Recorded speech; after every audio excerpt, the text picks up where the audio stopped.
சென்னை ஆலந்தூரில் கணவரை இழந்த பெண்ணுக்கு பாலியல் தொல்லை அளித்த தாவேக பகுதிச் செயலர் வேம்புலி மீது 2 பிரிவுகளில் வழக்கு பதிவு செய்யப்பட்டிருக்கிறது. இது தொடர்பான கூடுதல் விவரங்களோடு இணைகிறார் எமது செய்தியாளர் கதிரவன். வணக்கம் கதிரவன், உங்களிடம் இருக்கும் தகவல்களை சொல்லுங்கள்.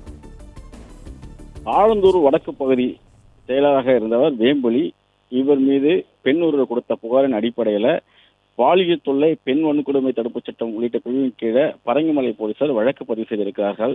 குறிப்பாக கணவரை இழந்த பெண்ணின் வீட்டுக்குள் இரவு நேரத்தில் புகுந்து பாலியல் தொல்லை கொடுத்த புகாரின் அடிப்படையில் இந்த வழக்கானது பதிவு செய்யப்பட்டிருக்கிறது.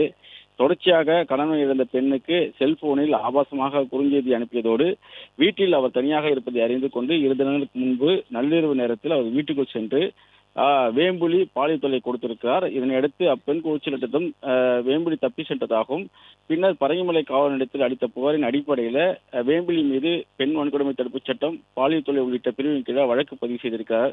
கடந்த 2 தினங்களுக்கு முன்பு இவரை அடிப்படை உறுப்பினர் பதவியிலிருந்து தமிழக வெற்றி கழகத்தின் மாவட்ட செயலாளரும் தற்போதைய சட்டமன்ற உறுப்பினர் கூடிய சரவணன் நீக்கிய நிலையில இவர் மீது தற்போது இந்த வழக்கானது பதிவு செய்யப்பட்டிருக்கிறது.